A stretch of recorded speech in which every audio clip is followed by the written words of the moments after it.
लोकशाहीचा बुलंद आवाज, रिपब्लिकन वार्ता, महाराष्ट्र। बोलठाण येथील नवकार फर्टिलायझर दुकानदाराकडून शेतकऱ्यास कांदा बियाणे बोगस विक्री। शेतकऱ्यास दुकानदाराकडून अरेरावीची भाषा। रिपब्लिकन वार्तामध्ये प्रसिद्ध होताच नांदगाव पंचायत समितीने घेतली दखल। बातमी आहे नांदगाव येथून। नाशिक जिल्ह्यातील नांदगाव तालुक्यात असलेल्या बोलठाण येथील नवकार फर्टिलायझर रासायनिक खते आणि बी बियाणे विक्रेते महेंद्र सोनी आणि मयूर सोनी यांच्याकडून नांदगाव तालुक्यातील जवळची येथील शेतकरी गोरख जगन्नाथ विधाते यांनी दिनांक 25 ऑक्टोबर 2024 रोजी एलोरा कंपनीचे उन्हाळ कांद्याचे बियाणे खरेदी केले होते, परंतु हे बियाणे लाल कांद्याचे निघून त्या कांद्यांना टोंगळे आले आहे। त्यामुळे सदर शेतकऱ्याचे आर्थिक नुकसान झाले। म्हणून याबाबत सदर दुकानदाराला शेतकरी गोरख विधाते यांनी विचारणा केली असता दुकानदारांनी उडवाउडवीची उत्तरे देऊन आणि अरेरावीची भाषा वापरली। त्यामुळे सदर शेतकऱ्याने कृषी अधिकारी यांच्याकडे तक्रार केली असून सदर दुकानदाराचे लायसन्स रद्द करण्यात यावे अशी मागणी गोरख विधाते यांनी केली होती। ही बातमी रिपब्लिकन वार्ता महाराष्ट्र न्यूज चॅनलने प्रकाशित करतात। या बातमीची दखल घेऊन नांदगाव पंचायत समितीचे कृषी विस्ताराधिकारी श्री वाघ यांनी मंगळवारी दिनांक 11 मार्च 2025 रोजी जवळकी येथील शेतकरी गोरख विधाते यांच्या शेतात जाऊन पाहणी केली आणि सदर शेतकरी गोरख विधाते यांना योग्य न्याय दिला जाईल अशी माहिती दिली। नवकार फर्टिलायझर रासायनिक खते आणि बी बियाणे विक्रेते महेंद्र सोनी आणि मयूर सोनी यांच्या दुकानात देखील भेट दिली।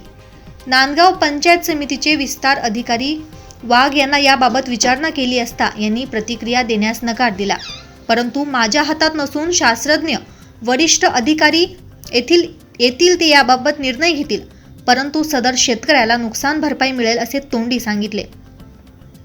दुकानदारावर काय कारवाई करणार याबाबत विचारणा केली असता त्यांनी प्रतिक्रिया देण्यास नकार दिला। बोलठाण येथील नवकार फर्टिलायझर रासायनिक खते आणि बी बियाणे विक्रेते यांचे लायसन्स रद्द करून कायदेशीर कारवाई करावी आणि सदर नुकसानग्रस्त शेतकऱ्यांना नुकसान भरपाई मिळावी अशी मागणी शेतकरी गोरख विधाते यांनी केली आहे।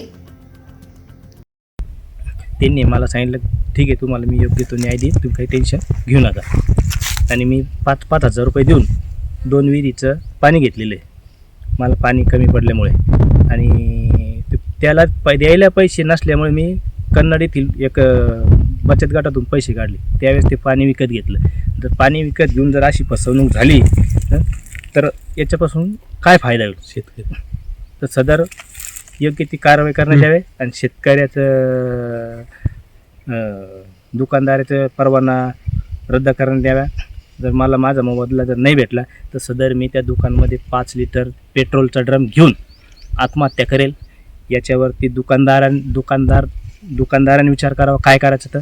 आणि दुकानदार डायरेक्ट जिम्मेदारी नाही घेत, दुकानदार डायरेक्ट सांगतो कंपनी।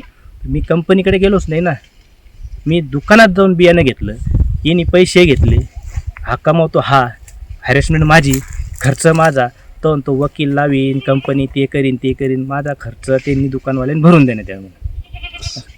लगभग मी लागवड केल्याच्या नंतर ते 2 ते 2.25 महिन्यामध्येच ना इतके टोंगळे असे दुबाळके असे इतके म्हणजे खराब बोगस बियाणं निदर्शनास आलं। तर सदर मग मी ते दुकानदाराशी कॉन्टॅक्ट केलं तर ते बोलले आमची साहेब येतील।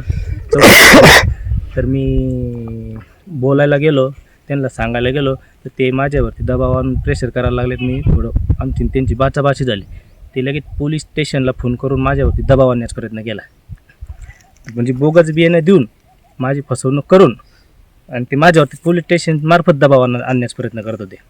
मग सदर मी ही गोष्ट सदर नाशिक जिल्ह्याचे रिपब्लिकन वार्ता महाराष्ट्र न्यूजसाठी नांदगाव प्रतिनिधी मुक्ताराम बागुल, नाशिक।